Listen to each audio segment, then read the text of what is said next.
1993-cü ildə Laçın rayonunda bu kənddən didərgin düşdü. Mayın 12-14-ü.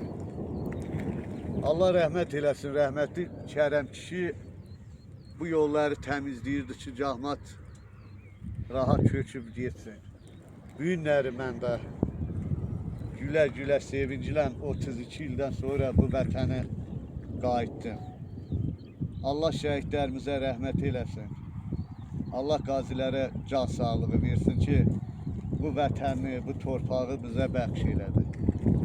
Və buna görə də mən həmişə bu vətəndə, torpaqda yaşamağı arzu edirəm.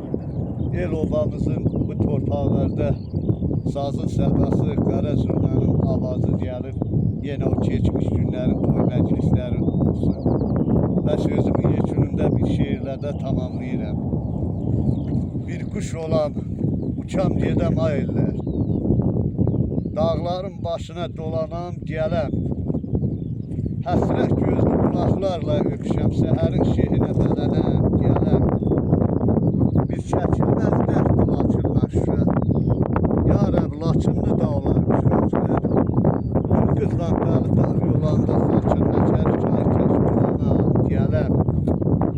Qəmkeş qaçqınlıq yamandır, yaman. Didərgin olmaz, aman, əl aman.